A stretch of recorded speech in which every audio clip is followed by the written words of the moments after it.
Bismillahirrahmanirrahim. Assalamualaikum warahmatullahi wabarakatuh. Alhamdulillah rabbil alamin wassalatu wassalamu ala sayyidil mursalin wa ala alihi wa sahbihi wa man ittaba'a bi ihsan yaumil amma ba'd. Alhamdulillah rabbil alamin, segala puji bagi Allah Subhanahu wa taala. Alhamdulillah, pada kesempatan kali ini kita bisa membahas pertemuan kita yang ketiga terkait tentang riset metodologi untuk bisnis.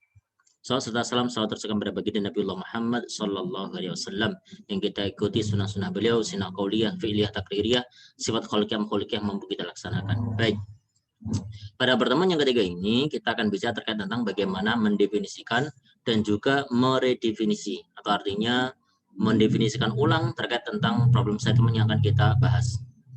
Maka pada bahasan ini artinya tahap kita sudah masuk kepada kedua, yang mana artinya setelah kita bicara problem area, terus nanti kita masuk menurunkan kepada problem itu sendiri. Ini ada learning objektif yang bisa kita pelajari teman-teman sekalian. Pertama, diharapkan para mahasiswa, teman-teman sekalian, dapat mendefinisikan terkait tentang problem area atau area permasalahan yang mana untuk dipelajari pada sebuah organisasi atau industri. Yang kedua, narrow down a broad problem into a visible topic for research using primary research. Bisa mengerucutkan atau bisa membuat mempersempit dari problem area yang besar tadi kepada topik-topik yang sekiranya visible. Artinya mampu memungkinkan untuk dilakukan sebuah riset dengan menggunakan dengan namanya riset pendahuluan atau preliminary research. Yang ketiga, mengembangkan problem statement yang bagus. Yang keempat, maka kita akan melihat bagaimana role dari seorang manajer atau peran dari seorang manajer terkait tentang awal-awal riset itu dimulai. Yang terakhir kita juga bicara terkait tentang etik nanti, di mana proses awal melakukan riset itu. Jadi manajer dan etik nanti kita sedikit bahas di akhir. Baik, teman-teman sekalian, kalau kita melihat pada diagram ini, skema-skema yang terjadi yaitu ada sekitar kurang lebih 12 tahapan. Step-step yang dilakukan dalam melakukan sebuah riset. Yang ini juga termasuk kategori pembahasan kita pertama, yaitu hypothetical deductions. Yang pertama dengan cara observasi, observations broad area of research interest identified. Artinya kita mengobservasi kira-kira problem area kita apa ya, broad areanya apa, itu yang pertama dulu. Yang kedua, setelah itu dilakukan namanya preliminary data gathering. Kita mengumpulkan data-data yang sifatnya masih preliminary, masih sangat awal sekali, masih dini sekali. Yang ketiga yaitu problem definitions. Kita mendefinisikan masalah itu secara spesifik, artinya narrow down, menjadikan mengkerucut kepada masalah tertentu. Nah, pada bahasan ketiga inilah yang nanti insya Allah kita akan bahas secara cukup rinci dan detail.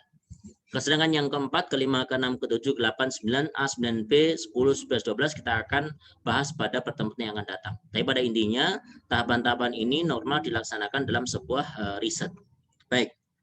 Pada tahapan yang ketiga, kita bicara di problem definitions, mendefinisikan masalah, artinya sudah sangat spesifik, sudah mengkerucut. Dari yang tadinya observasi sifatnya luas, terus kita mengumpulkan data-data yang sifatnya masih preliminary, masih awal-awal, setelah itu nanti kita akan narrow down, kita akan fokus kemana. Nah ini tahapan yang sangat penting di bagian dalam kita melakukan riset. Kenapa? Karena ketika poin kita nanti sudah bisa untuk mengkerucut, insya Allah memudahkan kita untuk melakukan riset-riset atau melakukan tahap-tahapan yang selanjutnya. Itu seperti itu. Nah, yang dilakukan pertama adalah observations from broad problem area. Kita melakukan observasi yang kita sebut di awal tadi. Seperti misalkan, the issues might be pertain to. Isu-isu yang bisa kita tertuju itu seperti apa diantaranya. Misalkan, problems currently existing. Ada masalah yang memang sekarang terjadi. Artinya dari bahasan di sini adalah satu kejadian yang memang real, eksis terjadi pada sebuah organisasi, organizational setting that need to be solved, yang mana ada masalah yang terjadi yang perlu untuk diselesaikan, untuk diberikan sebuah solusi, untuk diuraikan. Yang kedua, areas that a manager believe needs to be improved. Ketika kita melihat di beberapa area, titik poin dalam satu industri, satu usaha, misalkan, atau dalam keuangan, manajer melihat bahwasanya ini perlu untuk ditingkatkan in the organizations. Yang ketiga, a conceptual or theoretical issue that needs to be tightened up for the basic researchers to understand certain phenomena. Jadi yang ketiga misalkan ada sebuah konsep, ada sebuah teori-teori yang sekiranya perlu untuk di tighten. Jadi perlu untuk ditekankan lagi, untuk di wrap up lagi, untuk ungkap lagi bagi para peneliti yang sifatnya adalah penelitian dasar. yang akhirnya nanti bisa menangkap fenomena-fenomena yang terjadi, itu sebuah teori-teori baru. Yang keempat, some research questions that a basic researcher wants to be answered empirically. Jadi misalkan ada sebuah teori yang sudah dimunculkan dalam penelitian dasar, terus nanti pengen dicoba dalam sebuah penelitian yang sifatnya empirik, yang perlu untuk diuji, perlu untuk dilaksanakan, basisnya adalah empirik. Nah ini yang tentunya kita tahu dalam ekonomi Islam juga bisa untuk menggunakan sistem empirical ini. Jadi di mana dalam ekonomi Islam atau keuangan Islam kita basisnya wahyu, dan wahyu itu bisa untuk tanda kutip diturunkan dalam bentuk beberapa empirical study yang untuk dibuktikan. How to develop broad problem area? Bagaimana cara untuk mengembangkannya di problem area ini? Coba kita lihat. Kalau misalkan kita melihat dari diagram ini teman-teman sekalian, maka di sana ada ideas and problem area. Bagaimana cara memunculkan ide dalam sebuah penelitian dan juga menentukan problem areanya. Coba kita lihat, pendekatan yang bisa kita lakukan dengan 3. Pertama adalah pendekatan dari fenomenon, artinya ada fenomena yang terjadi. Ada sebuah isu yang terjadi, ada sebuah kegiatan atau kejadian yang memang terjadi saat itu. Yang kedua dengan filling the gap, filling the research gap. Kita mengisi dari gap yang terjadi para peneliti terdahulu. Artinya celah penelitian yang para peneliti terdahulu belum selesaikan atau belum kerjakan. Maka bisa melakukan dengan tahap yang kedua. Dan yang ketiga adalah regulator point of view, artinya bagaimana nanti para regulator memandang hal tersebut dan nanti bisa kita kembangkan. Coba kita lihat. Kalau dalam aspek fenomena itu biasa kita melihat dari 3 pembagian. Pembagian pertama adalah fenomena yang sifatnya global. Kayak misalkan kita sekarang mengalami pandemi. Kira-kira kita ingin meriset di bagian pandemi. Nah, ini kan sudah kita bicara di broad areanya pandemi. Pandemi di area seperti apa? Misalkan kita bicara terkait tentang financial growth misalkan, atau kita bicara terkait tentang pembiayaan syariah, atau kita bicara terkait tentang bisnis-bisnis yang terjadi saat ini, baik sifatnya retail, baik sifatnya pada pangan atau kesehatan dan sebagainya. Mungkin bisa kita relasikan seperti itu. Atau bahkan misalkan ada perubahan secara global terjadi, misalkan contoh teman-teman yang ada di marketing atau teman-teman yang ada di bisnis ada namanya buying panic. Jadi membeli atas dasar kepanikan. Itu bagaimana? Nah, itu bisa juga dilakukan riset. Yang kedua regional dan nasional, sifatnya kepada regional. Misalkan kita regional ASEAN atau Asia atau ASEAN, terus nanti masuk kepada nasional di Indonesia. Jadi fenomena yang terjadi saat ini apa? Fenomena-fenomena yang bisa kita lihat, baik dari segi bisnis, baik dari segi kesehatan misalkan, tapi nanti tentunya teman-teman bisa mengkerucutkan kepada area yaitu pada keuangan dan bisnis, karena kita fokusnya di situ. Ya tentunya bisa kita lihat ya, dari regional ini atau nasional ini, bagaimana cakupannya bisa disebut di situ, baik ekspor impor atau yang lain-lainnya. Yang ketiga adalah aspek yang cukup kecil, yaitu industri dan bisnis. Artinya di cakupan hanya industri itu. Misalkan kita bicara terkait tentang sektor industri, industri pangan misalkan, atau misalkan di poin-poin terkait tentang hal-hal yang lain, seperti misalkan kita contohkan pada retail atau pada bisnis-bisnis misalkan agriculture dan sebagainya, atau pada bisnis tertentu. Ini bisa untuk dilakukan seperti itu. Nah, pada posisi yang kedua, teman-teman sekalian, filling the research gap. Kalau kita ingin melakukan namanya research gap, yaitu mengisi dari celah penelitian terdahulu. Artinya apa? Kita wajib untuk membaca banyak-banyak. Makanya ketika kita ingin menulis sesuatu, hal yang mutlak yang wajib kita untuk lakukan adalah you have to read. Anda wajib untuk membaca. Membaca di sini maksudnya apa? Artinya kita sudah punya bekal-bekal literatur review yang terdahulu, yaitu dari penelitian-penelitian yang terdahulu, di mana kita kumpulkan, terus nanti kita lihat apa yang belum orang lain lakukan, kita ingin lakukan. Itu disebut dengan research gap. Itu paling di antara beberapa riset melakukan itu. Artinya ada pengembangan ketika orang menggunakan variabel A, B, C, D, kita menggunakan variabel misalnya E, F, G, dan sebagainya. Atau dengan pendekatan yang lain. Maka bisa menggunakan tipe-tipe yang seperti ini. Kita kembangkan, kita modifikasi, dan sebagainya. Nah, ini juga bisa lakukan seperti itu.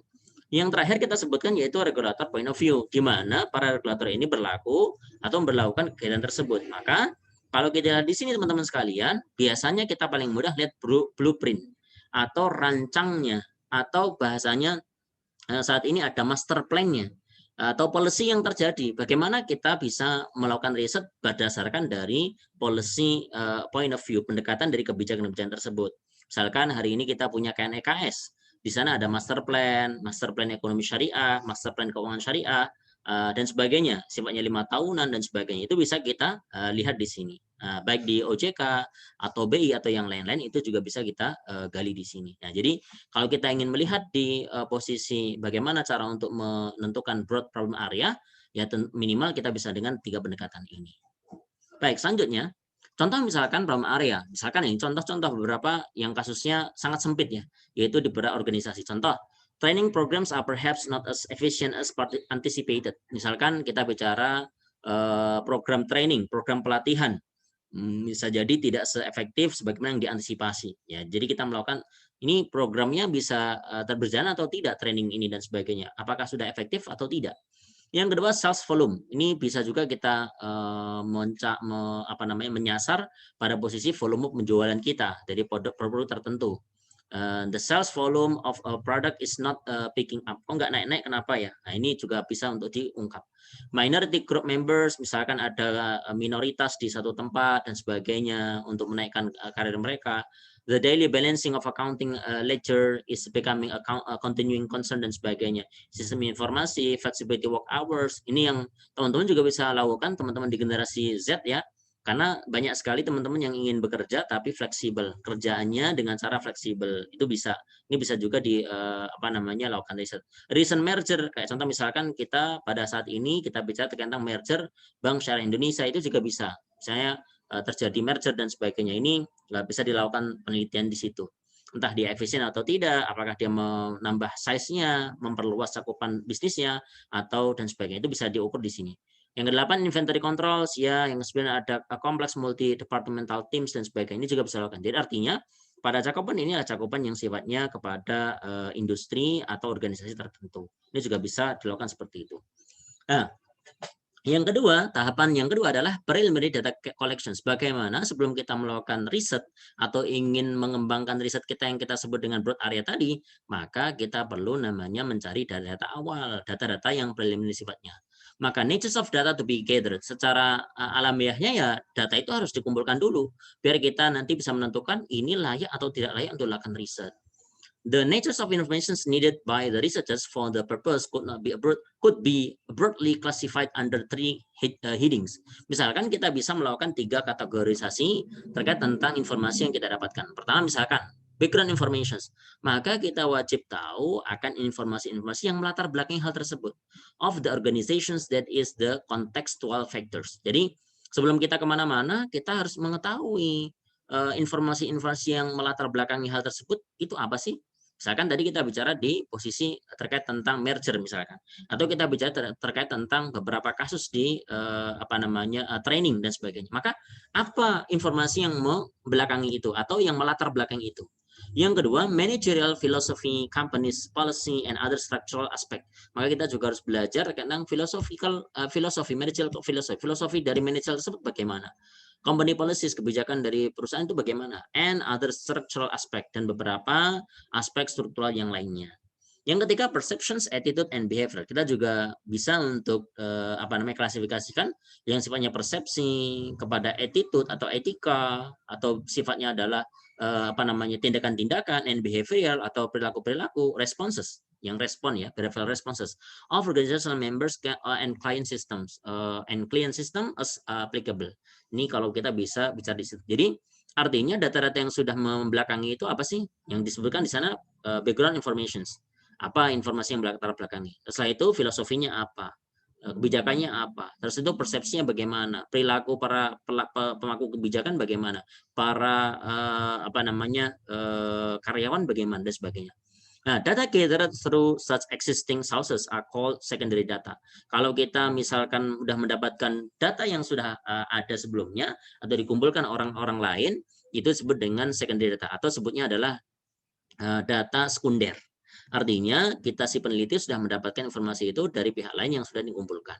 Yang kedua ada namanya data gathered for research from actual site of occurrence of events are called primary data. Artinya itu data primer di mana peneliti langsung mendapatkannya. Artinya actual site of occurrence. Jadi dia langsung bersenggangan kepada si peneliti tersebut. Itu menjadi yang disebut dengan namanya data primer. Artinya dia langsung turun bertemu dengan para responden dan dia mendapatkan data tersebut.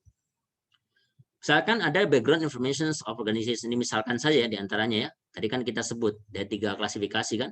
Misalkan ada on the origin and history of company, kita harus tahu juga latar belakangnya apa. Size in terms of employees, assets and both. Kita tahu ukuran dari karyawannya bagaimana atau berapa, asetnya berapa, dan atau kedua-duanya.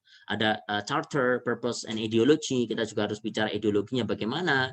Terus ada locations, regional, national or others, sources, human and others, ada sumber daya manusia atau sumber daya misalnya perusahaan itu sendiri, interdependent relationship with other institutions and the external environments, terus financial positions during the previous 5 and 10 years and relevant financial data. Artinya sebelum kita melakukan riset kita wajib tahu backgroundnya, melatar belakanginya apa. Ini disebutkan beberapa contoh-contoh yang ada di slide ini. Yang kedua, information or structural factors and management philosophy. Kita bicara filosofinya.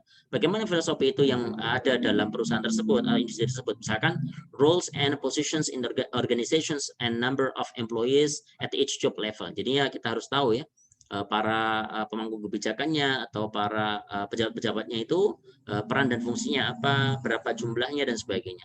Yang kedua, extent of specializations. Kita lihat spesialisasi mereka sih sejauh mana sih, apa sih spesialisasi yang diterapkan oleh mereka. Ada communication channels, bagaimana menghubungkan para komunikasi yang terjadi di perusahaan tersebut, control system, coordinations and span of control, reward system, workflow system and other. Ini intinya kita harus tahu aspek filosofi dari perusahaan tersebut. Yang ketiga, perceptions, attitude, behavioral response. Ya, kita tahu lah natures of work-nya bagaimana, alamiah pekerjaannya, workflow, interdependensi, bagaimana tingkat interdependensinya yang terjadi di perusahaan tersebut, superiors of the organizations, participation in decision making, client system, co-workers, dan sebagainya, dan sebagainya. Ini juga disebutkan atau menjadi data awal kita. Nah, maka tahap yang ketiga adalah problem definitions. Setelah kita menginjak pada poin pertama, yang pertama adalah yaitu posisi problem area, setelah itu yang kedua kita bicara tentang preliminary data gather, maka poin ketiga adalah problem definitions. Setelah kita tahu area kita apa yang kita riset, setelah itu kita mengidentifikasi dengan data-data yang kita miliki secara primary atau preliminary, mohon maaf. Terus yang ketiga adalah dengan problem definitions. Anda sebagai peneliti bisa mendefinisikan problem Anda yang dia sifatnya sangat narrow, sangat sempit fokus, tidak menyebar, tidak melebar, yang nanti menyusahkan kita untuk melakukan riset. Misalnya, riset problem apa? A problem does not necessarily mean that something is seriously wrong with a current situations. Yang sebenarnya problem itu tidak selalu yang dinyatakan hal yang salah. Seriously wrong, sesuatu yang memang dianggapnya salah, sangat serius sekali. Tidak, with the current situations, dengan keadaan yang terjadi saat ini. Maka a problem could simply indicate an interest in an issue where finding the right answers might help to improve an existing situations. Bisa jadi juga ini merupakan satu mengindikasikan sebuah interest, sebuah keinginan yang sebenarnya pada isu-isu tertentu ingin diambil jawaban yang tepat. Ini gimana sih? Ingin ditingkatkan pada situasi yang saat ini dan sebagainya. Terus yang terakhir apa? To define a problem as any situations where a gap exists between the actual and the desired ideal state. Nah, maka di situ kita mengenal namanya gap exists. Ada nggak celah untuk bisa kita isi? Kalau misalkan kita bicara terkait tentang paving block, misalkan paving block kan ada beberapa udah diisi orang, maka kita ngisi yang mana ini? Maka kita lihat problem yang seperti ini, kondisinya seperti ini, kita ingin seperti apa? Maka di situ kita bicara where a gap exists, di mana ada celah penelitian yang bisa kita laksanakan.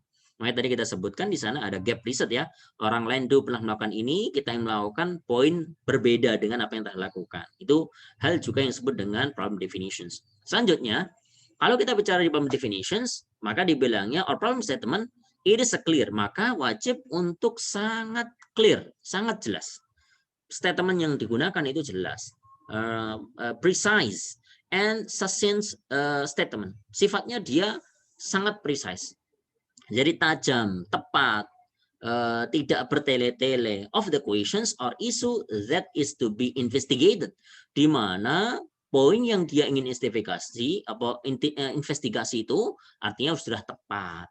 sudah sangat jelas sekali, tidak masih artinya tidak bias, masih jauh dan sebagainya, gitu.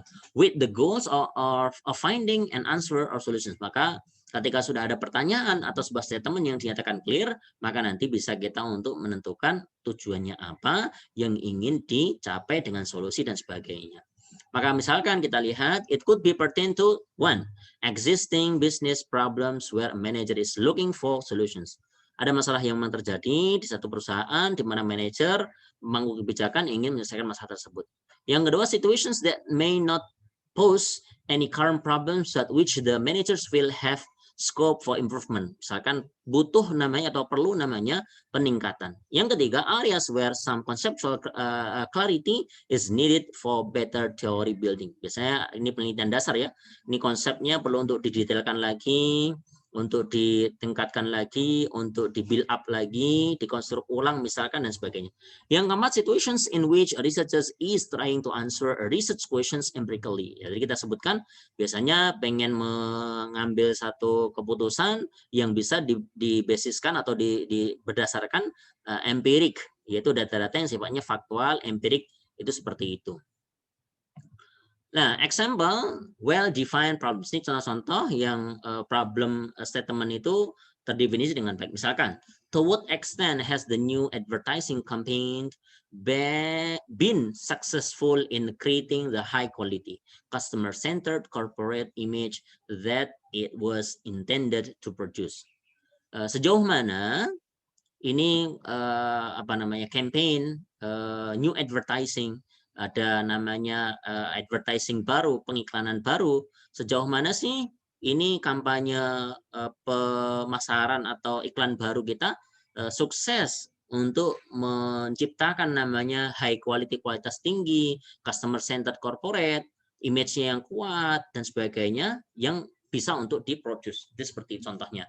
How was the new packaging affected the sales of, misalkan bagaimana pembungkusan atau packaging baru ini mempengaruhi sales of product.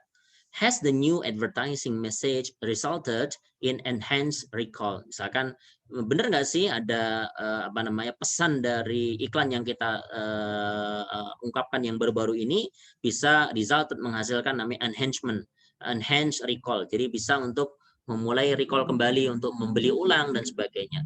Is the effect of participative budgeting on performance moderated by control system, atau does better automations lead to greater asset investment per dollar output dan sebagainya?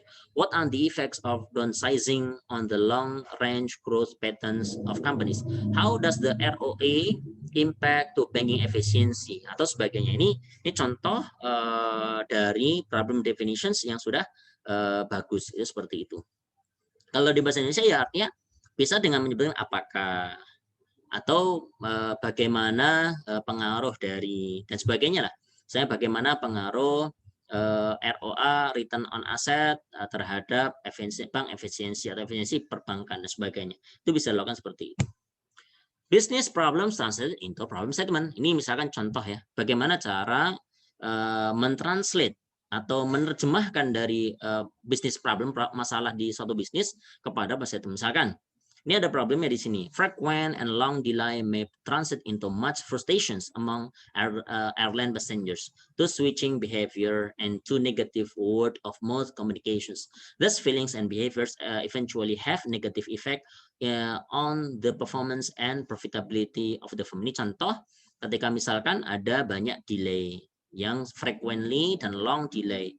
Nah, itu tentunya akan membuat para passengers atau penumpang itu akan frustasi dong. Nah, dari sana nanti kalau udah frustasi, mereka akan bicara dari mulut ke mulut akan negatif. Maka ini bisa kita untuk melakukan namanya riset. Kalau sudah nanti image-nya buruk, maka tentunya profitability sebuah perusahaan akan menurun. Ini misalnya problemnya di situ. Maka riset objektif bagaimana? The purpose of this study is twofold. To identify the factors that influence the business waiting experience. Kita ingin melihat sih faktor-faktor apa saja yang mempengaruhi experience, pengalaman para penumpang dalam masa waktu tunggu. Yang kedua, to investigate the possible impact of waiting on customer satisfactions and service evaluations. Jadi kita ingin menginvestigasi apa sih dampak-dampak yang possible, yang memungkinkan dari apa? Masa tunggu dalam penerbangan bagi kepuasan pelanggan dan juga evaluasi terhadap service. Ya, terus kita buat research questions. Maka setelah itu kita buat research questions. Apa research questionsnya? Pertama adalah what are the factors that affect the perceived waiting experience of airline passengers, and to what extent do those factors affect the perceptions of waiting times. Sekarang apa sih faktor-faktor yang mempengaruhi yang mana mempengaruhi persepsi dari pengalaman menunggu para pelanggan airline, pesawat terbang, penumpang ya. Dan to what extent, sejauh mana faktor tersebut affect the perceptions of waiting times, yang mengaruhi persepsi terhadap waktu masa tunggu. What are the effect, consequence of waiting, and how does effect mediate the relationship between waiting and service evaluations? Yang ketiga, how do situational variables such as field time influence customer reactions to the waiting experience? Ini artinya diturunkan ya, lebih spesifik pada research questions-nya. Nah, basic type of questions. Ada beberapa pertanyaan-pertanyaan yang sifatnya basic, yang normal, yang dasar-dasar lah. Ada namanya pertanyaannya exploratory research questions, ada yang prescriptive research questions, ada casual research questions. Yang disebut dengan exploratory itu apa sih? Exploratory, pertanyaan-pertanyaan yang sifatnya exploratory itu seperti apa? Are typically developed when not much is known about a particular phenomenon. Kalau tidak banyak yang diketahui, biasanya mengeksplor, pertanyaan-pertanyaan yang eksplor. Yang kedua, existing research result are unclear. Ada satu penelitian tapi hasilnya tidak begitu jelas ya, or suffer from serious limitations. Misalkan sangat-sangat sempit sekali, terbatas sekali. Misalkan yang selanjutnya, the topic is highly complex. Misalkan kalau sifat pertanyaan adalah exploratory, ini topiknya kompleks sekali. Yang D, there is not enough theory available to guide the development of theoretical framework. Kalau misalkan memang tidak banyak teori yang membahas hal tersebut, maka untuk mengembangkan theoretical framework atau landasan teori tersebut, maka biasanya menggunakan qualitative in nature. Maka biasanya menggunakannya pendekatannya adalah kualitatif secara alamiahnya.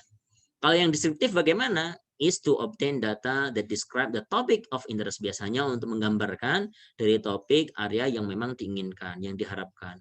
For instance, if we want to know what percent of the population like Coca-Cola better than Pepsi in a double-blind test, we are interested in describing customers' taste preference. It is designed to collect data that describe characteristics of sub-objects such as persons, organizations, product, and brand, even our situations. Ini bisa kualitatif atau kuantitatif. Kalau yang terakhir, ada namanya causal research questions. Sifatnya adalah kausal. Apa itu causal studies? Test whether or not one variable cause another variable to change. Jadi misalkan lihat kausalitasnya, timbal baliknya, apakah satu variabel ini punya impact timbal balik kepada variabel yang lain, ada perubahannya enggak? In a causal study, the research is interested in the delineating one or more factors are causing a problem. Misalnya ini 1-2 variabel yang ingin menyelesaikan. Maka what is the effect of reward system on productivity? Apa dampak dari reward, pemberian reward, ya, sistem reward system on productivity, pada produktivitas dan sebagainya. Ini juga contoh dari causal research questions. Managerial implications. Maka kita lihat implikasi dari manajerialnya. Maka managers sometimes look symptoms in problematic situations and treat them as if we are the real problems. They are real problems, getting frustrated when their remedies do not work. Understanding the antecedents, problem, consequences, and gathering the relevant information to get a real grasp of the problem go along with in pinpointing it. Artinya gini, makanya si manajer ini ya lihatlah kadang-kadang ada beberapa simptom ya, gejala-gejala yang problematik ya, situasi yang problematik ya, maka bagaimana caranya biar tidak terjadi namanya frustasi misalkan, atau ini kok terjadi lagi dan sebagainya. Maka kita harus benar-benar melihat apa sih yang benar-benar terjadi di the real grasp of the problem.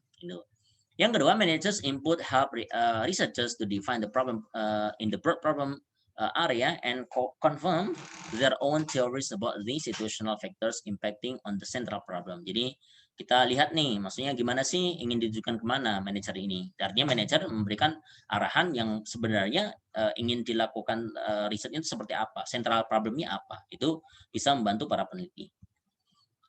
Saya kira seperti itu teman-teman sekalian. Kita akan bahas lebih banyak nanti di kelas, insya Allah. Dan diskusinya lebih panjang lagi terkait tentang bagaimana kita membuat atau mendefinisikan problem riset kita, riset problem itu sendiri. So thank you very much for your attention. Thank you for your nice attention. Syukran ala husni ihtimamikum. Aku qouli hadza subhanallahi bihamdika asyhadu an la ilaha illa anta nastaghfiruka wa atubu ilaik. Aku qouli hadza. Assalamualaikum warahmatullahi wabarakatuh.